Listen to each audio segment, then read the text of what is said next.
Thank you for joining us for this webinar today. It's titled Unlocking the Power of Generative AI. And with the scene today, many of us know, should know why we should be looking at AI and generative AI in the world of cybersecurity and broader. But what we're going to be doing is really touching on this in terms of when a business should look at it and how a business can maximize the success of adopting generative AI into their cybersecurity strategy. With me to discuss and walk through this today, I have Sean Zonga, Senior Product Manager at Microsoft, and I have Simrat Kaur, Digital Security Specialist at Microsoft, and Steve McKeveney, who works with me at ITC as Chief Technology Officer. And I should, of course, introduce myself. My name is Mark Weert, and I am Chief Revenue Officer at ITC. And we are very proud to be here today with Microsoft.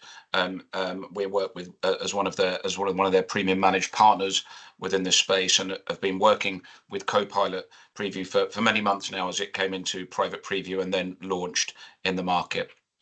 So, as I said, today we'll be talking about we'll kick off with discussing Copilot security, and I'll touch on what we see in the market today. What are the challenges that maybe AI has wrought, and what are the opportunities? Because there's definitely many. And then Steve will be walking through how it's important for businesses to have an outcome-based approach to thinking about how Copilot for security can work.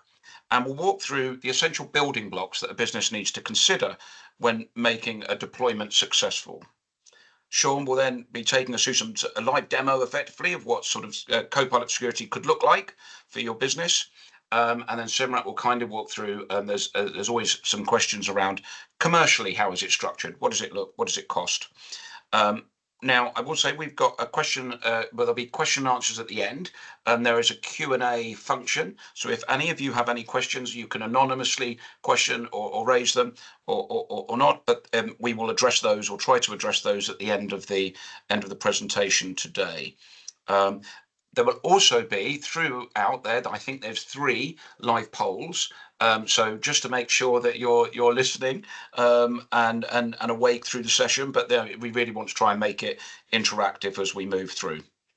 So without further ado, move to the next slide. So generative AI has been moving so fast, and it feels like you can't read or go to any show where AI is not existing in some way, shape or form. And certainly we're seeing many of the businesses that I talk to today, their boards are asking the simple question is, what can we do with AI? How can it help us? Next slide, please, Sabaya.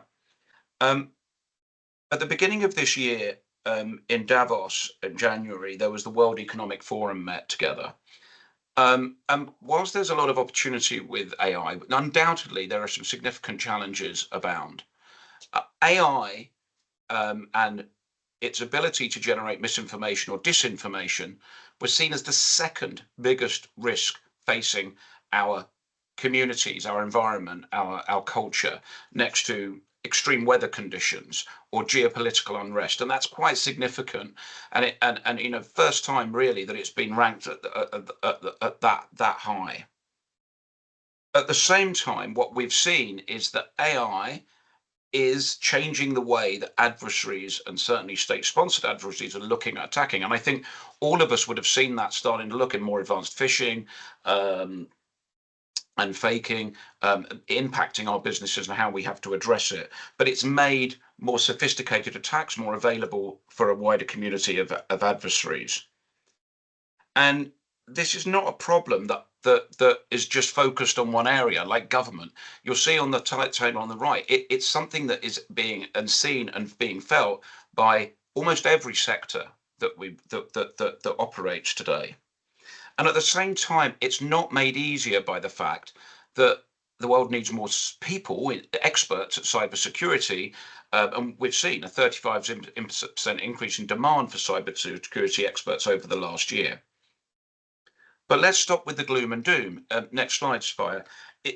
There is also some significant positives to be had out there. I mentioned the demand, but also we've seen on the balance that the number of people in cybersecurity has reached its highest ever number, over 5.5 million. So that's positive. Businesses are realizing, people are training, people are being deployed to work, people like yourselves in making businesses more secure and the environment more secure. Also, whilst AI is a threat, it also offers a significant advancement. I can't keep up with it, but I think it's about 65 trillion messages a day. But all of these signals go and help us be better prepared to understand the threat that we face and be able to prevent and stop incidents from turning into, or events turning into, major incidents, and inform us from a threat intelligence perspective. And that will continue to increase. AI enables us to look at things like machine learning, automation, as well as generative AI to make us work better if we put the building blocks in place.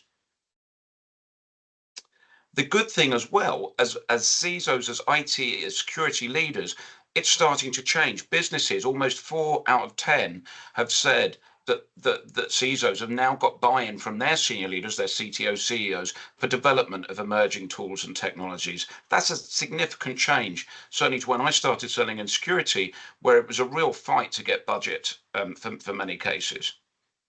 And if you look at how technology is changing it, again, of those asked through a KPMG report, over 6 out of 10 have said that cybersecurity and technology advancements in that, as well as things like AI and automation, almost the same, has impacted the business's profitability and performance.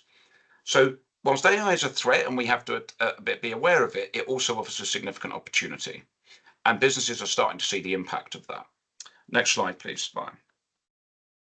At the beginning of this year, Gartner came out with what they saw as the three trends in cybersecurity for 24. They called out AI absolutely as a must-have agenda item. But with it was that you have to be aware of what they called hyperbole or AI washing, kind of AI is the answer, but what's the question? So we have to be thinking about what's the question? What are we looking to deploy generative AI for? But more, generative AI must not be seen as a substitute for a sound cybersecurity strategy and deployment. It won't replace 10 years of underinvestment in that environment, for example, or not having the right people with the skill sets to go and deploy it. And what you still have to do is, with the new threats we face, have continuous threat exposure monitoring. So being able to look at your attack environment surface that is very likely changing, understanding where the blind spots are, and moving beyond pure SecOps to compliance to understanding impact to critical operations. And to understand identity and build an identity first fabric more critically than you've ever done before. But AI can play a role in it. But what I would call caution, and again, Gartner pulled out their hype cycle, which I'm sure we've seen in different areas, but you'll notice that generative AI is at the peak of inflated expectations. And again, that's not necessarily an issue, other than the fact that what you follow with that is the trough of disillusionment. And we're going to be talking today a little bit from Steve and the others about how you can make sure that you don't get dragged into the peak of inflated expectations and you shorten any disillusionment. Ideally, remove it completely. And there'll be some very sound practice for doing that. But being very clear about use cases, for example, will be critical to doing that. Next slide. So before we get into the last session, let's just recap. Without doubt, AI, as Elon Musk said, it has the chance to be the most powerful tool for creativity. Bill Gates called it out as saying it can really game change productivity and creativity. But on the flip side, unless you think about getting your building blocks safe around data security, identity, compliance, and monitoring, it can be a tool that can do harm, and it needs responsibility on how and foresight on how it's implemented. And we're just going to move to our first poll question at this point, which I'd ask you quickly to go, which is a quick check-in on, do you currently outsource your SOC or have one in-house? And again, this speaks to very much around how you're built to be able to monitor your environment.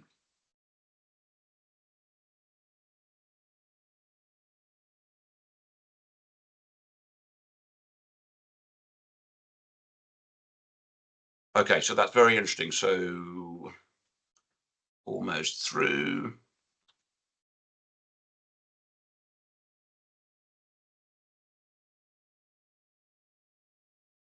Okay, so almost 7 out of 10 of the audience are outsourcing a SOC provider. Okay, so that's interesting context, Steve, I think for moving into your session. Thank you. Thank you, Mark. Next slide, please. Thank you, Sophia. So, hello, everybody. Going to talk on prerequisites and expectation setting today, and then look at the building blocks and how we achieve success. And there's been a significant volume of data promoting the power of AI, and Copilot for security is no different there. But for my session today, I want to really focus less on what Copilot does, and more around what we need to be aware of to achieve success, those prerequisites, getting those expectations clear. So Copilot readiness. For anyone who's not managed to see the Copilot security in action, don't despair. Sean will come in after me and do a demonstration in the session. So when we look at Copilot and what it is, I just want to explain there's going to be a changing format in the slides. When you see a dark blue slide, not included in the title slides, just transparency, those are Microsoft slides. When you see them on white, then they're ITC slides. Essentially, Copilot is an extremely powerful enabler to help your business realize its business objectives and getting a more robust security posture. It has a very broad focus. It's not just about security tooling, so likes of Defender and Sentinel. It's also looking deeply at your data, your people, and your processes. And so Copilot can have a much broader impact than the SOC, or the Security Operations Center, that it's often pigeonholed to. Copilot is a means to realize your business objectives, but it is not the end game. The objectives, the why, needs to be defined by you. So your first priority in your Copilot journey should be to qualify why. What is it that you want to achieve? Next slide, please.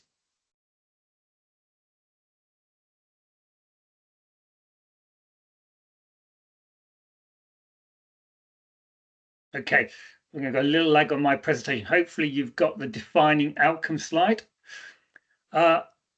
So while setting clear and tangible goals should be our number one priority, we're often not seeing that when it comes to AI.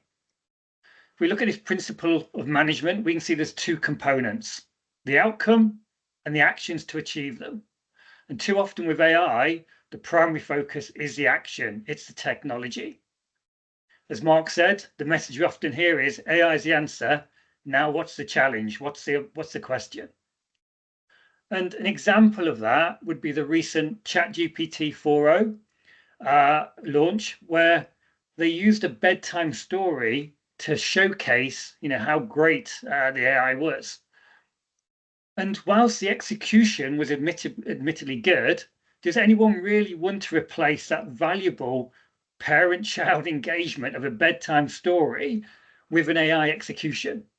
And I can accept that they were proving the technology, but that is not a valuable outcome. And so that making sure what we're doing is going to deliver true value, is really critical for businesses.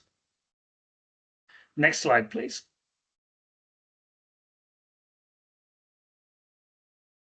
So I'm not here to tell you, what your desired outcomes are. I don't know your business well enough to do that, but you do. We can provide guidance. Our security expertise helps us provide that guidance to clients. And here are some examples of the types of outcome you may wish to consider. So I won't read them all out, but they cover areas such as removing vulnerability before it is exploited, ensuring your critical data is protected, providing concise and accurate guidance to your board. Two things of note here. We don't actually define how. We're focused on the outcome. That is our North Star. And the outcomes all align and all relate to people. So people have not gone away.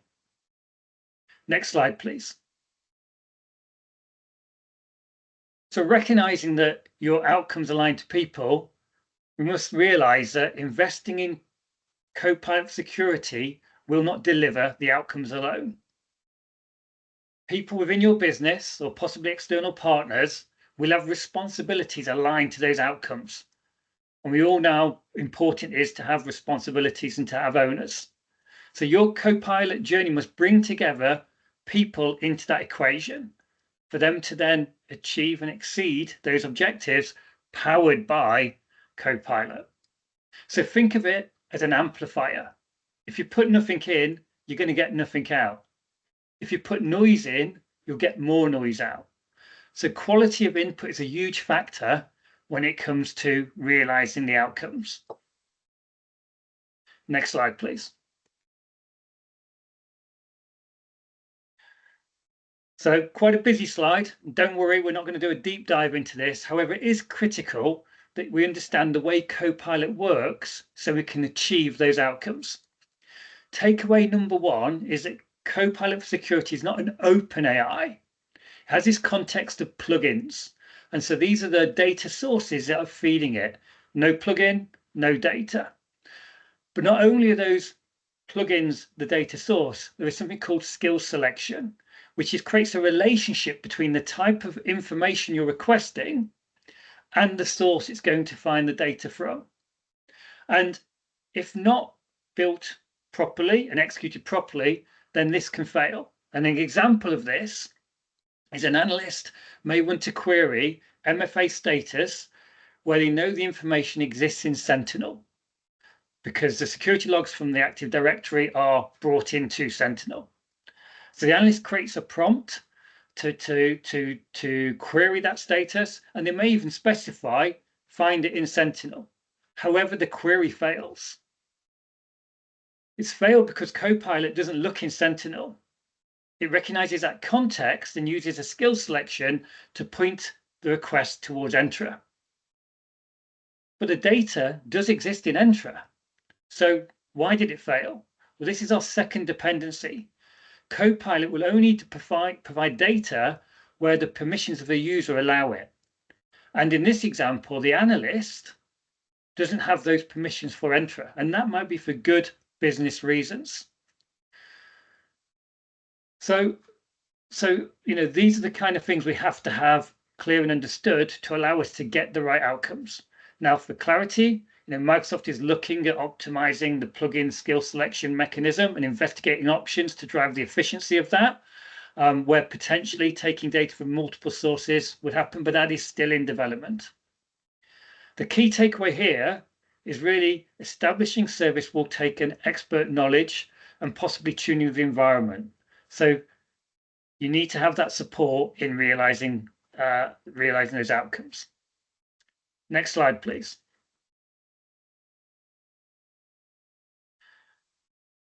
So hopefully the previous section has put into place some of the principles we have to shape the mindset. Now let's look at the building blocks we require on that execution. Next slide, please.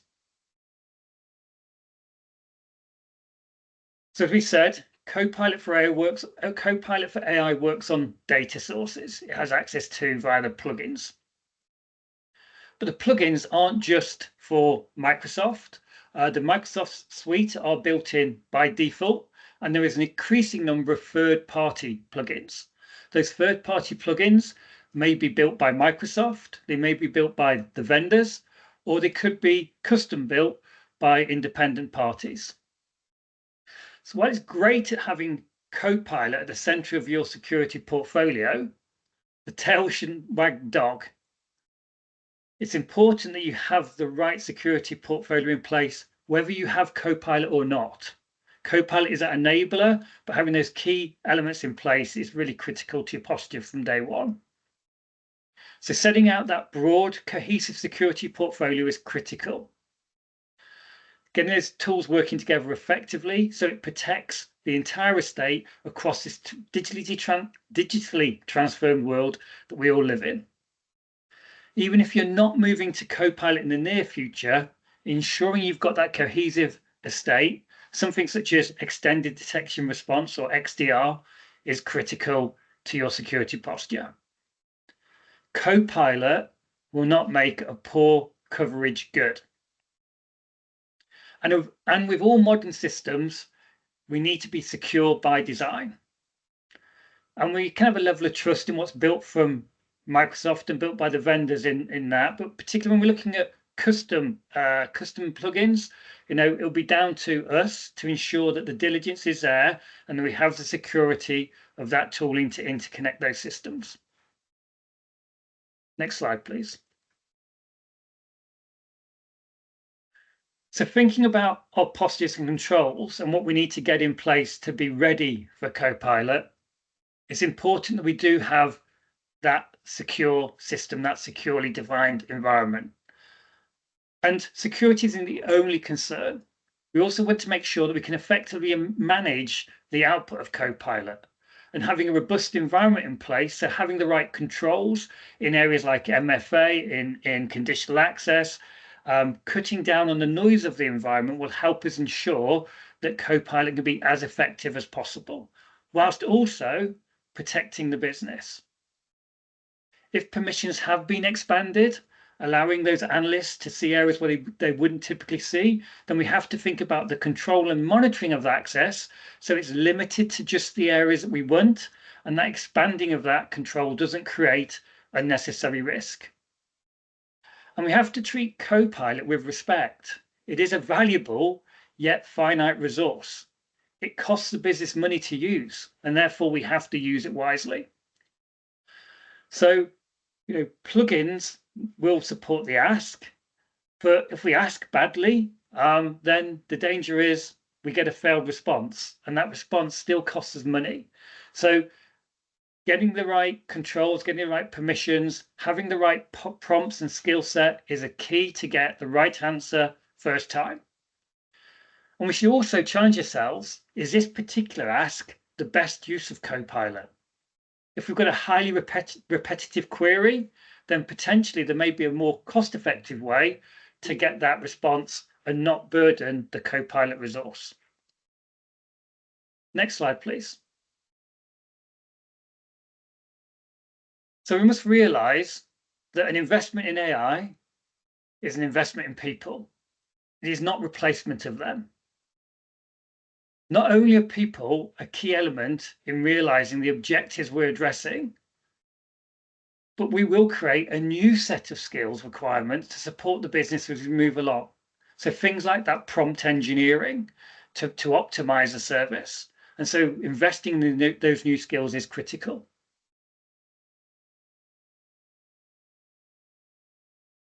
In all the air marketing energy, some positions have become exaggerated. People are a critical factor and must be considered in your Copilot plans. And the quote from the bottom from a man who's much smarter than me, and it was made 40 years ago, but I still believe stands today. Technology is nothing. What's important is you have faith in people, that they're basically good and smart. And if you give them the right tools, they'll do wonderful things with them. Now, I'm not saying that the AI tool is nothing. It's a powerful tool. It's not the end game. But put together, people, good process, and AI will deliver your wonderful things. Next slide, please. So in summary, start with your desired outcomes. This should be your number one priority. Why are you going on this journey? And throughout that journey, go back to those outcomes as your North Star and ensure that that is what you're driving towards. Have a mindset of how technology will empower your people, not replace them. Only focusing on cost saving will miss the growth potential that AI promises. Prepare to do the groundwork. Have the right controls in place, secure the environment, and have an effective operation. And don't be wasteful of this valuable asset. Have that capability to optimize it. the discipline required to make effective use of Copilot, even if that means knowing when not to use it. And of course, if you need assistance on this journey, do not hesitate in reaching out to us at ITC Secure, and we'll happily support. So we go on to our second poll question now. And that should be, when do you expect AI or generative AI to have a meaningful impact on cybersecurity and the wider industry? Less than 5 years, 5 to 15 years, more than 15 years, or never?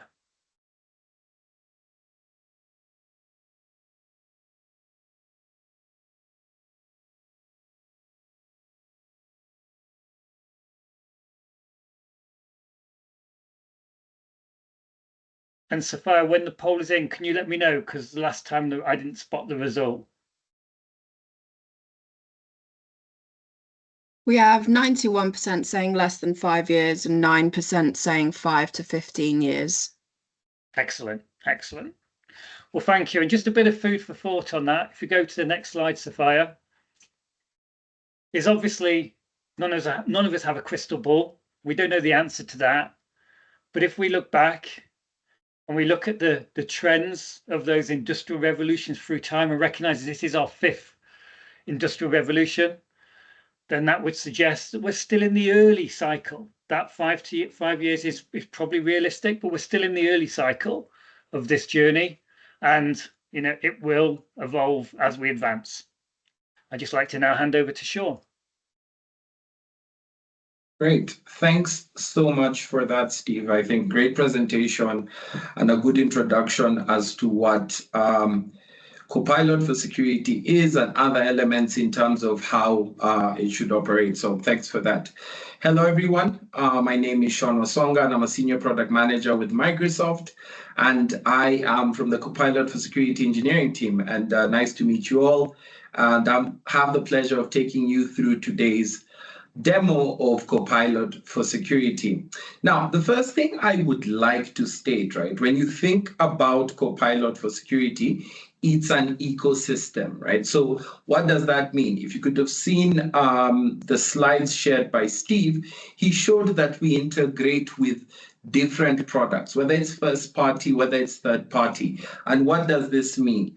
As a large language model focusing on Copilot for security, we work with your environment, we work with your own sources. And the first thing I'd like to show is if I move over here, we're able to integrate with a number of different sources, right? Whether it's first-party products, as you can see here, a degree of different first-party products that come with Microsoft, or the likes of third-party products. And Steve mentioned you can actually create. Some of them have been created by Microsoft. Some of them have actually been created by our other third-party providers.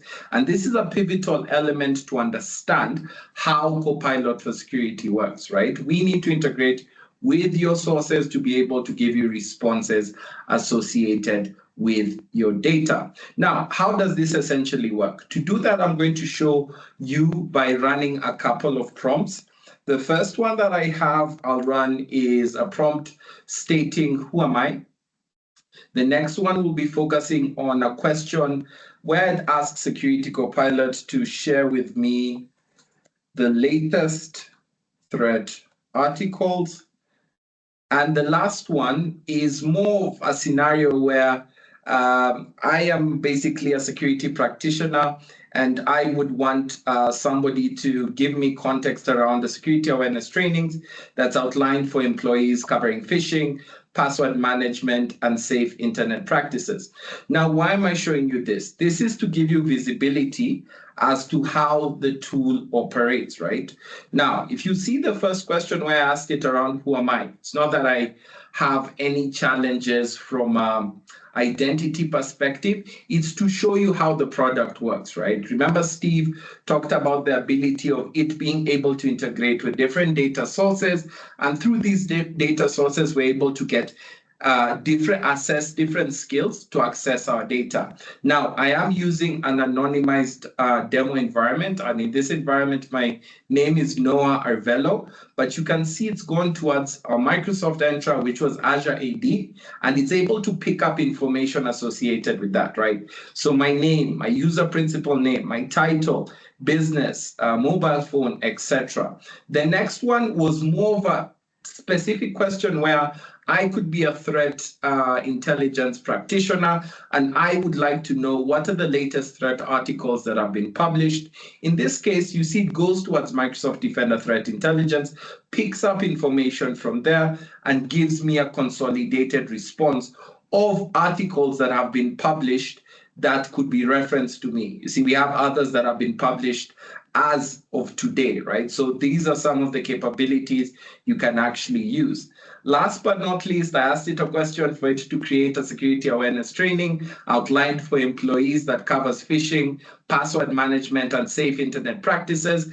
And you can actually see it goes, accesses our generic security example skill and gives me context, the security awareness training, the introduction, what I would cover in phishing, password management, safe internet practices, and even gives me a defined conclusion.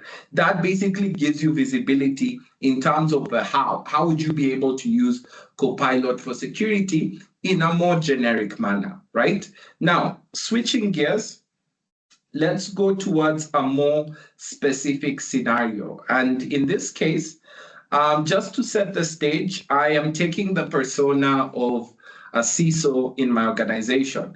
And I want to understand the overall vulnerability elements of my organization. I want to ask questions in terms of what are my threats? Are there any of them I need to be cognizant of? What are the mitigations I need to put into place? But last but not least, what's the plan to ensure that my organization is protected, and even create a summary that I can share with the likes of the board of directors, right?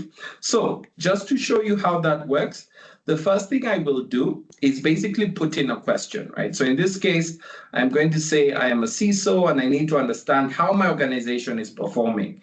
So I wanted to elaborate over the last 30 days and identify what threats we are facing as an organization, and most importantly, understand if we are prepared based on those incidents being closed or resolved.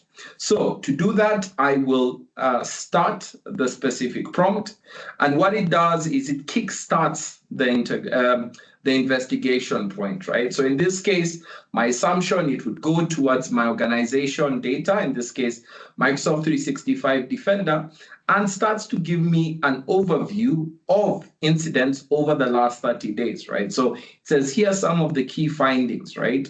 And it also tells me these are some that I should be important on. Like, this is a summary of the last 30 days. The incidents focuses on suspicious activities around data loss preventions, common indicators of compromise. All of those are capabilities I would be able to see. Now, knowing that I am the CISO, my team is always giving me information around potential threats. I realized there was a threat around ransomware that was recently reported to my organization. So what I do, I remember this incident and I saw it was associated with a threat actor. So I say, I was told about an incident of a human-operated ransomware attack from a specific threat actor. Give me a list of the users that were impacted and information about this threat actor profile, right? So to do that, I basically search that prompt. And what you'll actually see is it starts to give me context around that specific incident. So think about it. You don't have to be an in-depth person to understand how Copilot for security operates, or rather the other security elements, the other products. Being able to ask it simple queries, you're able to get responses associated with that. So in this case, gives me information on that specific incident of the ransomware, context of the user that was involved, and even information of that threat actor. Now, going forward, I can ask questions like, what can we actually do to protect and prevent my organization? And what are the best practices that I can actually implement to ensure my organization is essentially covered? So if I ask that question, similar to what I've been doing before, goes towards leveraging the Copilot for Security model and basically prepares for me a response, right? So it's telling me to protect my organization, I need MFA, apply least privilege access, enhance security awareness training, ensure patching and updates. All that context is provided with a simple query and a defined response as well. The next thing I can do is I can say, based off of this summary, what should my organization do first? And I'm asking it to create a detailed plan with 3 phases for the next 30 days. Remember, I'm a CISO, I'm looking at it on a high-level perspective, but still getting tangible data that's impacting my organization. But most importantly, now I'm trying to see, how do I impact my organization and make it a bit better, right? And in this case, what should my organization do to create a detailed plan with 3 phases for the next 90 days? If I ask that question, you can actually see it goes in towards the back end, gets a context based off of the recommendations it had provided, and gives me a defined plan of what I need to focus on. So phase 1 would be the low-hanging fruits: enable multi-factor authentication, least privilege, the security awareness training. Phase 2, strengthen defenses over the next 60 days, and then going towards the 90 days, enhancing and maintaining, right? So these are some of the elements you can actually leverage with it as well. Last but not least, I can ask it to create a detailed report summarizing all this information that I can actually present to board of directors. And the beauty being that it's a large language model, I can say, include a technical and a non-technical version, right? So there's that aspect that actually comes with Copilot for Security, right? So in this case, I wanted to summarize everything that I've asked, create a report that I can share with my board of directors, and break it down into an element where one is technical, one is non-technical. And you can actually see in this case, it gives me that defined context, right? The technical report, key things on my security status of organization, threats it had seen, the best practices I need to put in place, and the 90-day plan. And similar towards that, I also have a non-technical report that gives me the same contextual manner that I can easily share with different teams for them to start to leverage this specific data in enhancing the organization. Okay. Now, I do have another scenario. And this one is one that can also be applied to whether CISOs, threat practitioners, incident responders, or even if you have outsourced your security towards a managed service provider. There are things that you can actually ask in relation towards Copilot for Security to your environment. So remember, it is an ecosystem. So one of the key things you can always ask is get a posture view of your own environment. And one of the key aspects I like is being able to ask it a very simple question. Give me an overview of the latest threats in my organization. Now, this is something where it starts to look at your own organization, sees the threat actors, the vulnerabilities, any threat articles, anything that's associated with that. And it says currently towards today, you're basically vulnerable, in this case, towards a specific CVE.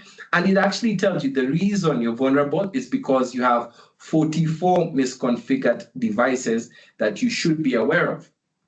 The next thing I can say is, if there are any CVEs listed above, can you provide a profile of the affected technologies associated with it and more information on the CVE?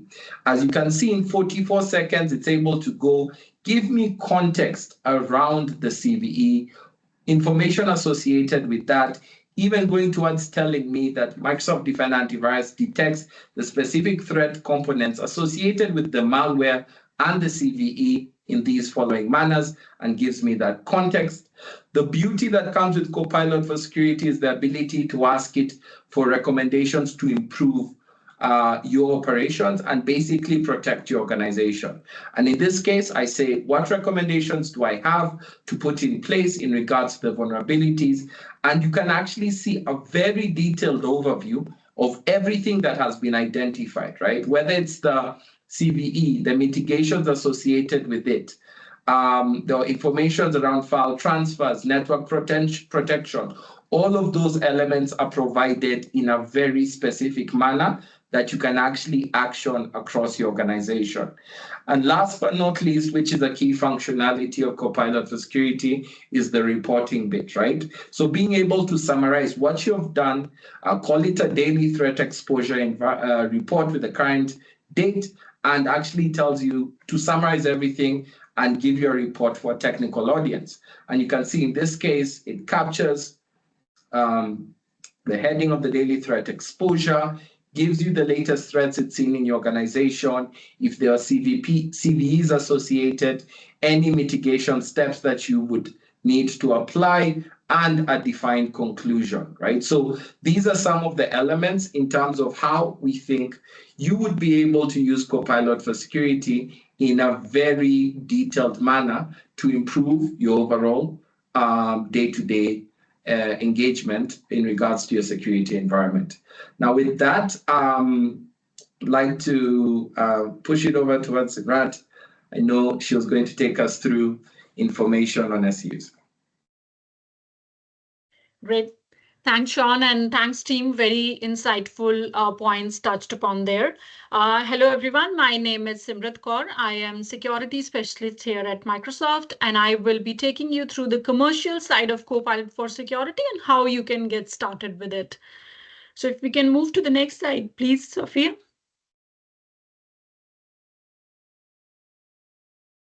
All right, so Copilot for Security will be offered for purchase as a consumptive offering. We will have one business model that covers both the standalone experience as well as the embedded experiences across the Microsoft Security product portfolio.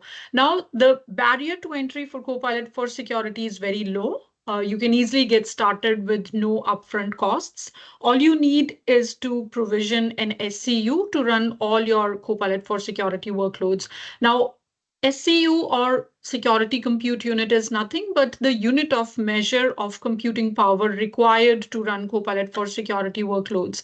Now, to get started, you will need an Azure subscription or sign up for one if you're not already an Azure customer. The second way of spinning up an SCU is through Copilot for Security portal itself. Now, once you're subscribed to Copilot, you will have access to something called Capacity Usage Dashboard, where you can monitor the usage. You will get notifications in the experience itself when you are nearing your consumption, when you're hitting, let's say, 90% capacity, and then you will get a notification that you have exceeded it. And then you can go in and maybe add 2 or 3 SCUs depending on what you are seeing. Now, from pricing perspective, every SCU is going to be priced at $4 an hour. So with 1 SCU per hour, the estimated price per month would be around $29.20, and the bill will obviously change if you change provisioned SCU at any point of time. Similarly, if you provision 2 or 3 SCUs per month, the bill will vary accordingly. Now, the good news is you can start with minimum of 1 SCU, and then the maximum that you can go up to is 100. Now, I often get this question as to how many prompts will burn how much SCUs. I will say the number of prompts does not directly equate to the number of SCUs utilized or burned. It depends on multiple factors, and I can talk you through some examples as well.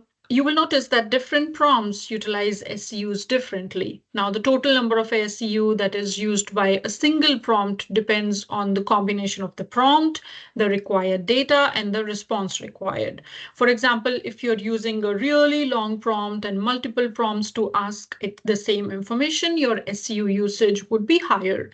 Again, if your prompt is small, but the data that it needs to access to get you the answer is really huge, then again, your SCU usage would go higher. And let's say we are asking it to analyze for a lack of better example, to analyze the complete works of Charles Dickens to find the most commonly used word. Now, the output that you're expecting is really small. It's just one word. The prompt that you're writing is really small, but then there's a lot of data that it needs to traverse that may not even use one SCU, that may need multiple SCUs to be able to process that size of request, because you're asking it to go through 4 million words. And even though the response, again, is super short, the data here is driving the SCU usage. Now, apart from the combination of prompt, required data, and the response required, another factor that contributes to SCU usage is the plugins. And that's also the reason why we cannot equate the number of SCUs to the prompts, because of the number of plugins that it's going to read. Now, as Sean discussed, you've seen the flowchart of how Copilot for Security works at the back end. And when you put the query to the model, at the back end, it'll see if there are any plugins available that Copilot can actually gather the required information from, do some analysis, reasoning, and bring it back to you the best response. So your SCU usage will depend on the plugins as well. Now, having said that, and before I hand it over to Mark, my recommendation would be, if you are keen on starting with Copilot for Security, please reach out to your security specialist or account manager, and they can check internally if you are eligible for any offers or funding to enroll you and let you get started with Copilot for Security and help you with the funding for the first few months at least. I hope that was helpful. I will hand it over to Mark now. Thank you, Simrat. That's great. Thank you. So look, we're almost at the end. So I think hopefully we've heard today AI does offer a challenge in the market, but a huge opportunity. We need to think about avoiding that hype and avoiding the trough of disillusionment.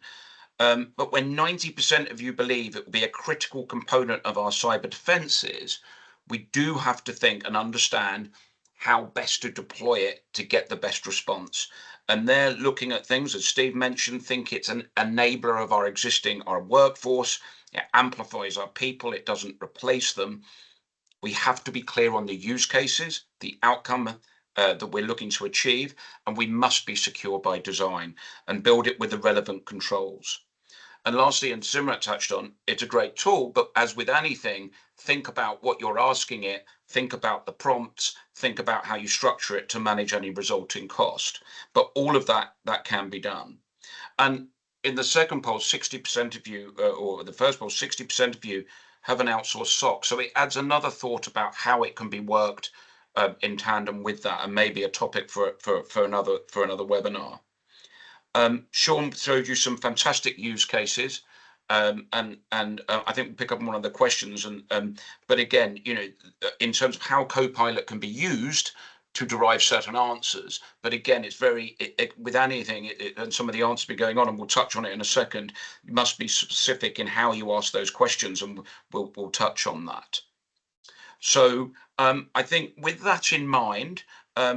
We did have a question in the audience, so I'm just going to throw it open, and I think more it's for you, Sean. I see you partially answered the question, but the question really was around how can the response from Copilot, the scenario that you raised on protecting the question around protecting the organization. Was it generic? Was it contextualized? What security goals must be implemented to deliver it? Could you address that for the wider audience, please? Great. So I think I showed two examples. One where the CISO was asking just for what's the security implementation plan that they will need to do in the next 90 days, and he got basically generic responses focusing on. You saw some, they need to implement MFA, least privilege. They need to do some elements on maintaining the organization. Then I had another one where somebody was more or less asking about where we saw threats for a specific CVE, and I asked for specific mitigations for that CVE. If you saw the results there, it was focusing more on you need to put in place these specific measures that's focusing on this specific threat actor. These are the specific CWE information that's available that you need to use to patch your system. Basically, it's how you would phrase the response. You can say, give me a mitigation of this specific threat that you've identified above according towards my environment, and it will give you a contextual response. But if you just give a generic response, give me a different specific security implementation plan, it will grab our generic security examples that come with the model and just give it towards there. Remember, it's depending on the different data sources you have, right? So the more specific you are, the more specific your response actually is with Copilot. Okay. Thank you, Sean. And that actually touches on another question we had, which I'll throw to you, Steve, which is obviously the scenario there is very much about what information sources do you have to derive a response that's relevant for your business. So, and that tied into another question, which is more, so when do we really know when we can use Copilot or when not to use it? Could you maybe expand on that and give some guidance there? Yeah, so I mean, one example would be where you're going to have a highly repetitive ask. If I think about where we see alerts coming in from Sentinel, which may have come via Defender, and we want to know more about it. Now, of course, we can ask Copilot about that, but we might be asking the same kind of things several times, and there may be things like, is this a duplicate alert? So, I know not to spend time on it because I've already got a reference to it. It could be about finding corresponding incidents to that asset. It could be about understanding whether that asset has known vulnerabilities. All good questions, but the things that with some effort, you can actually automate and build into your business process, and it's kind of things that we do as a service provider, where we're utilizing logic apps, automation rules, PowerShell scripts, to really then take that good information that we want to find and build it into the ticket so it's delivered to the analyst when they get the ticket. So they don't even need to go to Copilot and get that, which over a year for us could be thousands and thousands of requests. So it's about just trying to be, sensible and optimized. Now, I'll be honest in, that building logic apps and using PowerShell, it's not straightforward. So whether it's, putting in support to build that for you, or for those people who've outsourced a SOC to a service provider, the challenge to them of how are they using your tool effectively, so they're not being wasteful and that they're, using those kind of skills to value the resource. Okay, just quickly before we bring to close, one last question. Sean, Copilot obviously is tailored for, or it's clear that it works with Microsoft's first-party security products. Does it work third-party as well? Great. Yeah, and I think, Steve, and I also showed this briefly, we do work with an array of different third-party products, or other third-party security solutions. Currently, at the moment, we have 18 integrations that we have put in place, the likes of Splunk, ServiceNow, Darktrace, Shodan, Abuse IDP, and they go on and on and on. And that specific library is continuously going to be growing as we get in towards this journey of Copilot for security. So yes, we do work with other third-party providers, and we have a whole roadmap for that we are going to be embedding in the product. And we also give our customers the ability to create their own integrations as well. So even if you have your own initial custom application in your own organization, you can create an integration and use Copilot for security with it as well.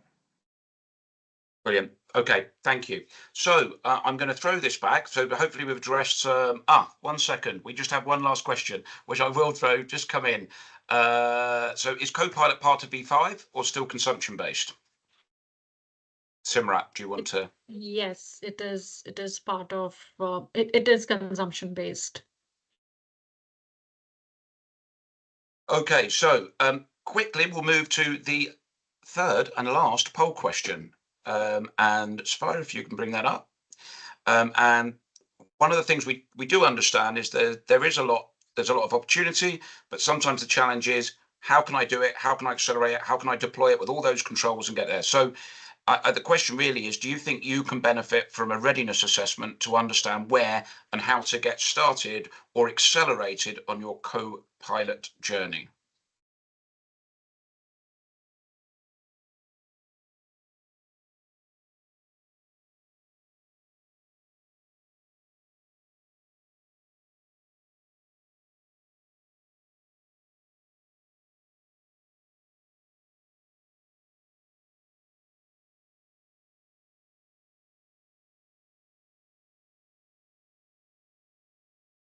Okay, so it's quite a close fought race, but yeah, I think almost half of you agree that it would be, and I think we tend to look at that because there are some complexities with how you do it, but the results are and the opportunities potentially significant.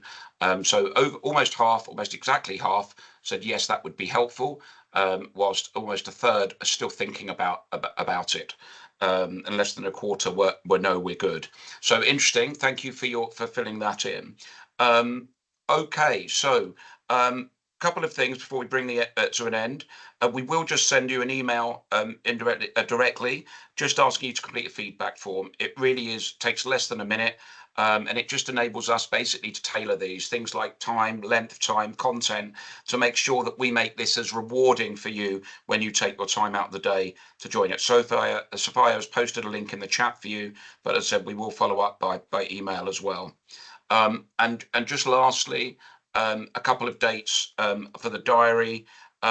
We do 2 main shows a year, one being very sort of high level strategic risk related, and the other one being much more immersive, sort of demo based usage around how you can implement some of this technology in your business. And that is set for Thursday, the 26th of September.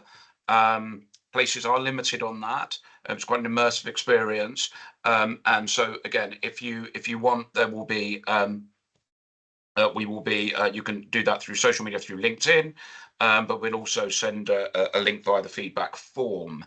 And lastly, if you want to, as I said, almost half said we'd be welcome of a readiness assessment.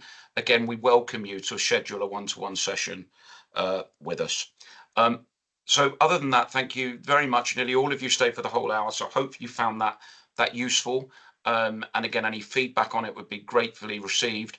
But I'd like at this point just to thank Simrat, Sean, Steve for your support today, and thank you, the audience, for joining and staying with us for the hour, and ask you just to make sure you do please fill that feedback form. Thank you very much. I wish you a good rest of your day.